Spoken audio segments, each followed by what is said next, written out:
Hello dear student, welcome back. So today in this video lesson I will be covering some of the most important questions from the structure of atom, which will help you a lot to understand the tricks and tips used for the various questions related to the topics structure of atom.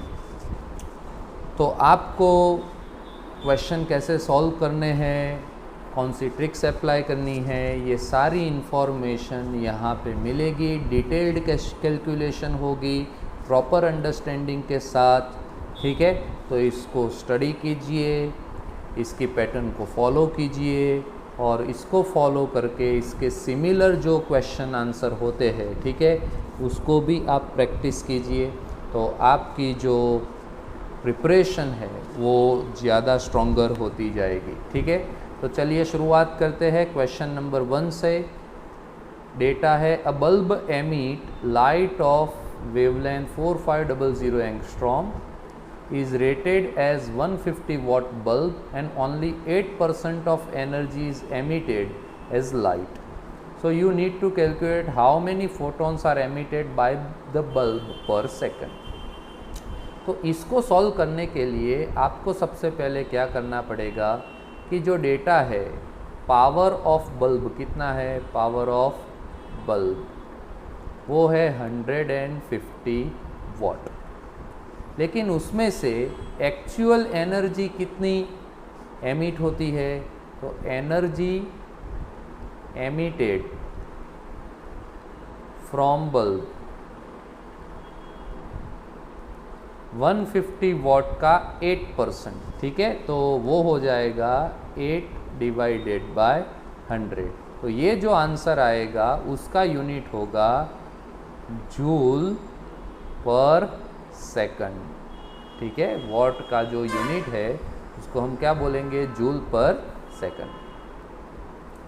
अब energy of light emitted ये calculate करना है from the formula E is equal to hc upon lambda. 6.626 cross 10 to power -34 cross 3 cross 10 to power 8 divided by 4500 angstrom है, तो 4500 cross 10 to power -10। इसका answer आएगा जो है जूल पर फोटोन, ठीक है।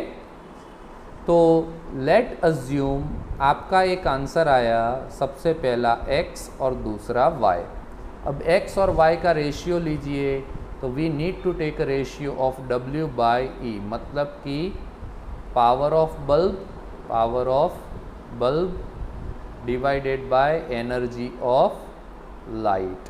ऐसा क्यों ऐसा रेशियो लेना है हमें, तो देखिए पावर ऑफ बल्ब का जो यूनिट है वो क्या है, इट इज़ जूल पर सेकंड, ठीक है। और एनर्जी ऑफ लाइट का यूनिट क्या है, जूल पर फोटोन, क्या है, जूल पर फोटोन। तो ये जो रेशियो होगा वो हमें किसकी वैल्यू देगा, फोटॉन्स पर सेकंड की वैल्यू देगा। इजी है, ठीक है। तो यहाँ पे आपको x अपॉन y कर देना है। अब x कौन सा है, ये वाला, और y कौन सा है, ये वाला। कैलकुलेट कर दीजिए, आंसर ला दीजिए, ठीक है। Participate in the process of learning. तो चलिए क्वेश्चन 2 का जो डेटा है वो है photo electrons are liberated by UV light of wavelength 3000 angstrom from metallic surface for which the photo electric threshold is 4000 angstrom. Calculate de Broglie wavelength of electrons emitted with maximum kinetic energy. So just try to understand the event which is taking place. Suppose this is a surface of a metal, ठीक है। Now from the metal surface there is a one radiation strike having lambda is equal to 3000 angstrom. Electron is ejected having kinetic energy that we supposed to calculate. But to eject electron, the threshold lambda 0 threshold required is 4000 angstrom. मतलब कि 4000 angstrom की wavelength अगर apply होगी तो वहाँ से electron eject हो सकता है। अप्लाई कितनी हो रही है? 3000 एंगस्ट्रॉम। समझिए यहाँ पे 3000 वाले की एनर्जी ज़्यादा होगी 4000 से, तो ऐसा मत समझना कि वैल्यू कम है इसीलिए इलेक्ट्रॉन इजेक्ट नहीं होगा, बिकॉज यहाँ पे रिलेशन आपको पता होना चाहिए, E इज़ इक्वल टू और E प्रोपोर्शनल टू 1/λ। जिसकी लैम्डा छोटी होगी वो रेडिएशन की एनर्जी ज़्यादा होगी, तो ऑलवेज इंसिडेंट रेडिएशन की एनर्जी ज़्यादा होनी चाहिए। तो हमारे पास फॉर्मूला क्या है? Kinetic energy is equal to energy of incident light, ठीक है, माइनस थ्रेशोल्ड एनर्जी, ठीक है। तो इसके लिए आप क्या कीजिए, सबसे पहले hc/λ माइनस hc/λ0 की वैल्यू फाइंड आउट कीजिए, ठीक है। इसको करने के लिए क्या करोगे आप? So kinetic energy, what is hc/λ? 6.626 cross 10⁻⁻34 cross 3 cross 10⁸8। Incident radiation lambda कितना है? 3000 एंगस्ट्रॉम, तो 3000 मल्टीप्लाई बाय 10⁻10 हो जाएगा, ठीक है।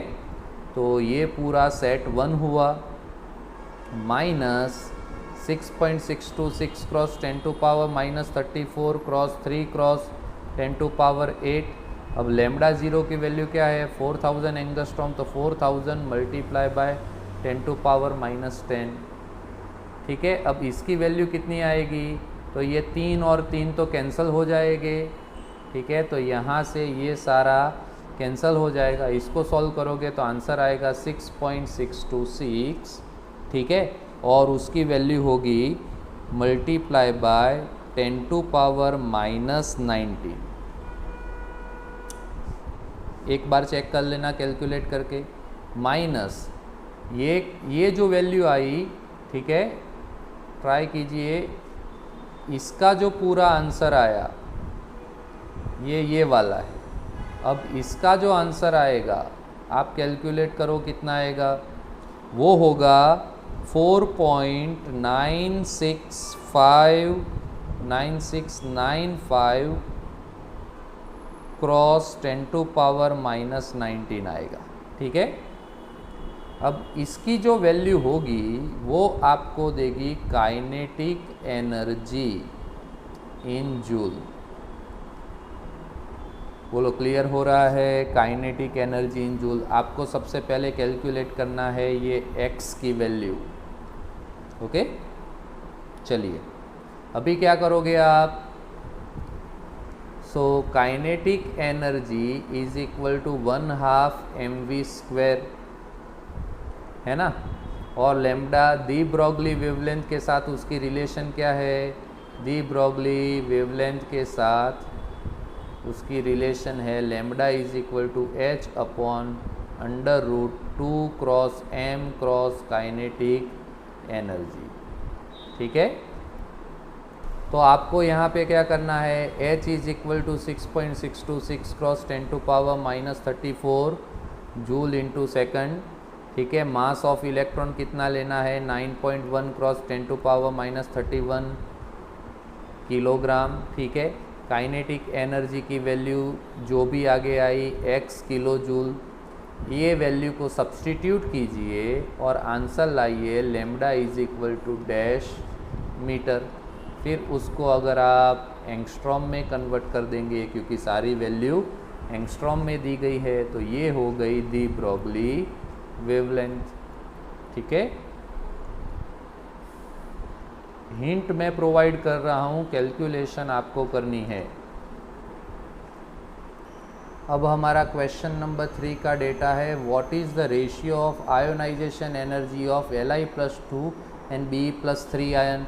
तो ये हाइड्रोजन लाइक स्पीसीज है। So ionization energy for hydrogen like species, ठीक है, उसका फॉर्मूला क्या है? RH cross Z² upon N²। Where n is equal to तो 1 ही लेना होगा, ठीक है। ये भी फॉर्मूला अप्लाई कर सकते हो आप, ionisation energy for hydrogen like species is equal to ionisation energy of hydrogen atom, ठीक है, मल्टीप्लाई बाय जेड स्क्वायर। अब हमारे पास दो स्पीसीज प्रोवाइडेड है, तो आयोनाइजेशन एनर्जी ऑफ Li+2, ठीक है, उसका फॉर्मूला क्या होगा, ionisation energy for hydrogen atom, ठीक है, मल्टीप्लाई 3 का square, because for lithium Z is equal to 3, okay.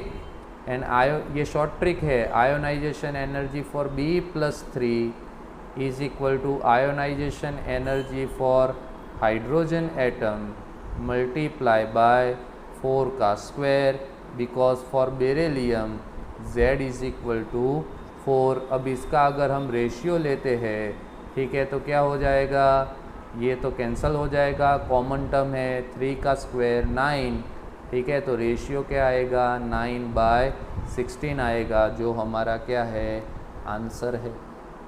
समझ में आ गया, सबसे सिंपलेस्ट वे। चलिए क्वेश्चन नंबर 4 का डेटा क्या है, देखिए, ionisation energy of He+ is 19.6 × 10⁻⁻18 joule per atom, the energy of first stationary state for Li+2 ion, ठीक है। तो आयोनाइजेशन एनर्जी का फॉर्मूला यूज़ करके हमें Li+2 के फर्स्ट स्टेशनरी स्टेट की एनर्जी को फाइंड आउट करना है। तो ionisation energy for He+ ion का फॉर्मूला है RH × Z²/n², ठीक है। अब देखिए, वैल्यू प्रोवाइडेड है हमें, तो सारी वैल्यू को सब्स्टिट्यूट करेंगे और RH की वैल्यू को सब्जेक्ट बनाएंगे। तो आयोनाइजेशन एनर्जी फॉर He+, ठीक है, मल्टीप्लाई बाय n²/Z²। तो आयोनाइजेशन एनर्जी 19.6 × 10⁻⁻18 प्रोवाइडेड है, n की वैल्यू तो 1 ही होनी चाहिए आयोनाइजेशन के लिए, और हीलियम के लिए Z की वैल्यू 2 का स्क्वायर है, तो ये हो जाएगा 19.6 × 10⁻⁻18/4, ठीक है, for He+ Z is equal to 2। ये तो सबको पता है, हीलियम सेकंड एलिमेंट है। तो RH की वैल्यू कंफर्म हो गई, इसको हमें यूज़ करना है। Now equation to calculate energy of electron क्या है, En is equal to -RH × Z²/n² for hydrogen like species. अब हमें कौन सी स्पीसीज प्रोवाइडेड है, तो Li+2 आयन के लिए Z इज इक्वल टू 3 है और n इज इक्वल टू 1 है गिवन इन द डेटा, तो यूज़ करेंगे। चलिए यहाँ पे देखिए, En is equal to RH की वैल्यू कितनी है, 19.6 × 10⁻⁻18 डिवाइडेड बाय 4। Z की वैल्यू कितनी है, 3 का स्क्वायर, और n की वैल्यू क्या है 1, ठीक है, उसका स्क्वायर। इसको आप सॉल्व कर दीजिए, आंसर आ जाएगा जूल में। समझ में आ रहा है। तो पहले जो डेटा दिया है उससे हमने RH को सब्जेक्ट बनाया, RH को सब्जेक्ट बनाने के बाद उसकी वैल्यू को सेकंड इक्वेशन में सब्स्टिट्यूट किया, तो हमें डिज़ायर्ड वैल्यू मिल जाएगी। अब क्वेश्चन नंबर 5 का जो डेटा है वो है energy required to stop the ejection of electron from copper plate is 0.24 electron volt. The work function when the radiation of lambda 253.7 nanometer strike the plate is, तो calculate क्या करना है, work function. तो एक बात आप यहाँ पे नोट डाउन कीजिए कि सपोज़ ये कॉपर की प्लेट है, ठीक है, ये कॉपर प्लेट है, कॉपर प्लेट के ऊपर एक रेडिएशन स्ट्राइक कर रहा है जिसकी लैम्बडा है 253.7 नैनोमीटर। उसकी एनर्जी कितनी है वो हमें नहीं मालूम है, वो कैलकुलेट करनी पड़ेगी। ठीक है, एनर्जी एब्जॉर्ब होती है कॉपर प्लेट से और इलेक्ट्रॉन इजेक्ट होता है। इजेक्टेड इलेक्ट्रॉन के पास अपनी काइनेटिक एनर्जी होगी। ठीक है, अब हमें कैलकुलेट क्या करना है, तो आप देखिए यहाँ पे हमें कैलकुलेट करना है work function. Work function phi is equal to h nu 0 हमें कैलकुलेट करना है। और कौन सी वैल्यू प्रोवाइडेड है, the energy required to stop the ejection of electron from the copper plate is 0.24 electron volt. तो लॉजिक समझने की कोशिश कीजिए। यहाँ पे जितनी एनर्जी से इलेक्ट्रॉन मूव करेगा वो एनर्जी काइनेटिक एनर्जी है। अब काइनेटिक एनर्जी, सपोज ये एक इलेक्ट्रॉन मूव कर रहा है, जितनी एनर्जी से वो मूव करता है उतनी ही एनर्जी अगर हम ऑपोजिट डायरेक्शन में उसको प्रोवाइड करें, ठीक है, तो वो क्या हो जाएगा, स्टॉप हो जाएगा। तो वो एनर्जी प्रोवाइडेड है 0.24 इलेक्ट्रॉन वोल्ट। ठीक है, जिसको स्टॉपिंग पोटेंशियल बोलते हैं अगर वो इलेक्ट्रॉन वोल्ट में दिया है। तो स्टॉपिंग पोटेंशियल की वैल्यू कितनी होगी, काइनेटिक एनर्जी जितनी होगी। ठीक है, तो यहाँ पे हमें प्रोवाइडेड है stopping potential EV0 that is equal to 0.24 electron volt, okay, which is equal to kinetic energy. अब हमारे पास डेटा क्या है, equation, energy of photon strike is equal to work function plus kinetic energy. ये है हमारे पास equation. बोलो समझ में आ रहा है। तो अगर वर्क फंक्शन फाइंड आउट करना है फाई, तो हम क्या करेंगे, एनर्जी ऑफ फोटोन में से काइनेटिक एनर्जी को सब्ट्रैक्ट करेंगे और स्टॉपिंग पोटेंशियल की वैल्यू को सब्ट्रैक्ट करेंगे। ठीक है, बोलो समझ में आ रहा है। अब एनर्जी ऑफ फोटोन को कैलकुलेट कीजिए। कैसे कैलकुलेट करेंगे, तो energy of photon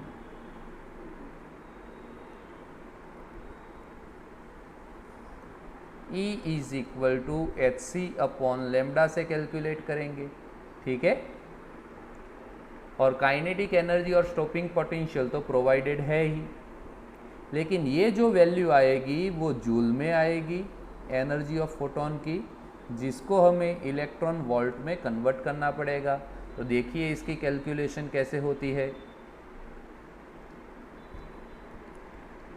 energy of incident photon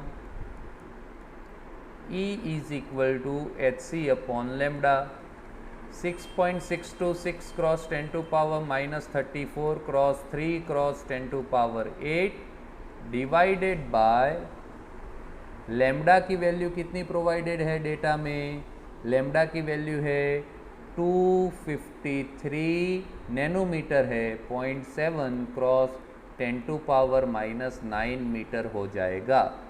ठीक है, अगर आप इसको सॉल्व करोगे तो आपके पास वैल्यू आएगी E is equal to 7.835 cross 10 to power minus 19 joule, ये वैल्यू आएगी। ओके, ठीक है, आप खुद भी कैलकुलेट कीजिए।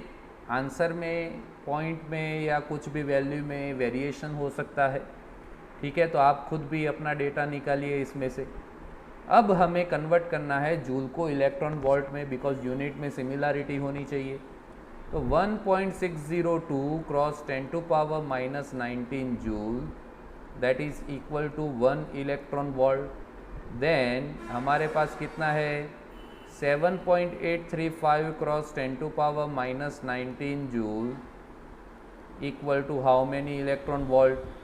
तो आंसर आएगा 7.835 cross 10 to power minus 19 divided by 1.602 cross 10 to power minus 19। इसका आंसर आएगा 4.89 इलेक्ट्रॉन वोल्ट। ठीक है, चलिए सॉल्व करना आप खुद भी। अब हमारा original equation work function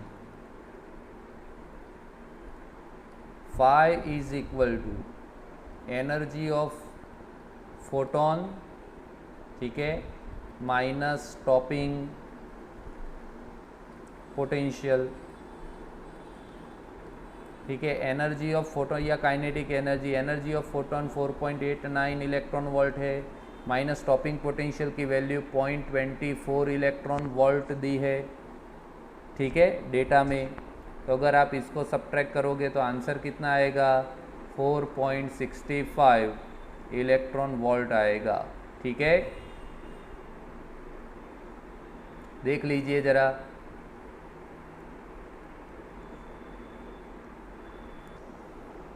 Hence, work function of copper plate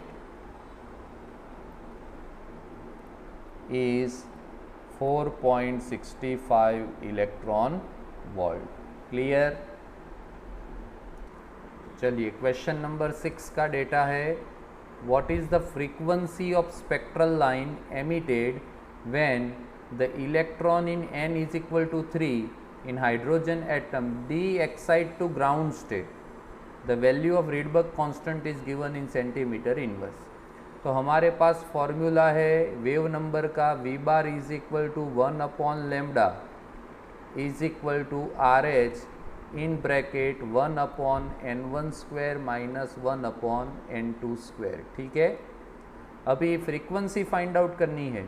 तो फ्रीक्वेंसी के लिए फॉर्मूला क्या बनेगा, देखिए nu is equal to c upon lambda. ठीक है, तो 1 अपॉन लेमडा का तो इक्वेशन है ही, तो हम क्या करेंगे सी को मल्टीप्लाई कर देते हैं यहाँ पे। तो R H cross c in bracket 1 upon n1 square minus 1 upon n2 square. अब डी एक्साइटेशन हो रहा है, मानो कि हायर एनर्जी स्टेट में से लोअर एनर्जेटिक स्टेट में आ रहा है। तो यहाँ पे आपको बहुत ही इम्पोर्टेंट बात याद रखनी है कि कभी भी जब डी एक्साइटेशन हो रहा हो n is equal to 1, n is equal to 2 and n is equal to 3 में से इलेक्ट्रॉन वापिस आ रहा है 1 में। तो डी एक्साइटेशन के दौरान अगर फ्रीक्वेंसी फाइंड आउट करनी है तो जहाँ से जा रहा है उसको n2 लीजिए और जहाँ जिस एनर्जी स्टेट में वो पहुँच रहा है उसको n1 लीजिए। ठीक है, तो यहाँ पे n1 इज इक्वल टू 1 हो जाएगा और n2 इज इक्वल टू 3 हो जाएगा। अब ये वैल्यू को हम अप्लाई करते हैं इक्वेशन में। आर एच की वैल्यू सेंटीमीटर में प्रोवाइडेड है, तो वेलोसिटी की वैल्यू भी हमें सेंटीमीटर में लेनी पड़ेगी। तो आर एच की वैल्यू है 109,737 सेंटीमीटर इनवर्स और velocity C 3 cross 10 to power 10 centimetre पर सेकंड होगा। तो वैल्यू अप्लाई करते हैं। Frequency nu is equal to R H की value 109,737 cross 3 cross 10 to power 10, n1 की वैल्यू 1 है तो 1 अपॉन 1 स्क्वायर माइनस 1 अपॉन 3 का स्क्वायर। ठीक है, चलिए इसको सॉल्व कीजिए। 109,737 क्रॉस 10 टू पावर 10 ये हो जाएगा 9 माइनस 1 बाय 9 हो जाएगा। ठीक है, तो इसको अगर आप nu is equal to 109,737 cross 10 to power 10 multiply by 8 by 9 इसको सॉल्व करोगे तो आंसर हमारा मिलेगा कितना होगा, देख लीजिए ज़रा। सॉल्व करो, सेकंड इन्वर्स में आंसर आएगा। ठीक है, वैल्यू मिलेगी इसकी 2.92 क्रॉस 10 टू पावर 15 अराउंड, इसका आंसर होगा ऑप्शन के अकॉर्डिंग। ठीक है, वेरीफाई कर दीजिए।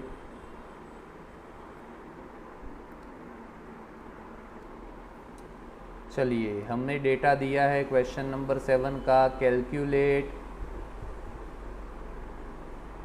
wave number of the first line in the Lyman series in hydrogen spectrum।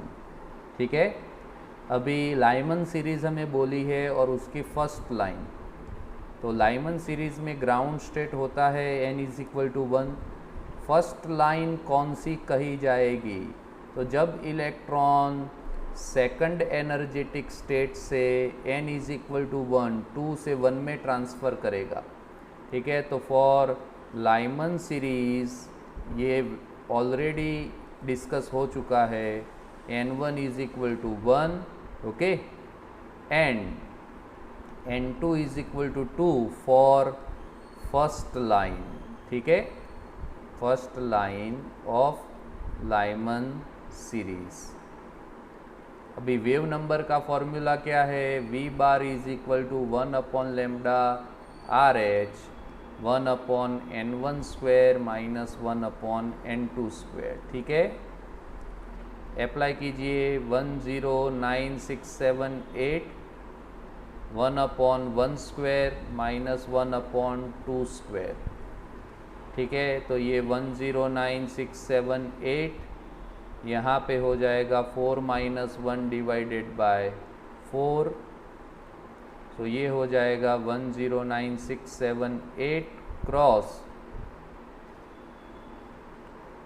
0.75।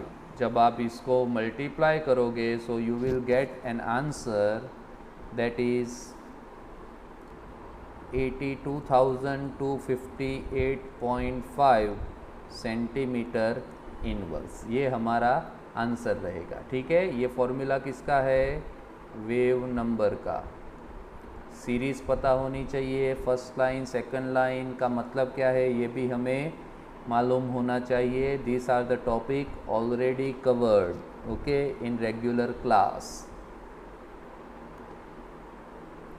चलिए, क्वेश्चन नंबर 8 का जो डेटा है, the limiting line in Balmer series will have a frequency of, इतना दे के 4 ऑप्शन प्रोवाइड किए होंगे। ठीक है, मैं यहाँ पे डायरेक्ट कैलकुलेशन कर रहा हूँ।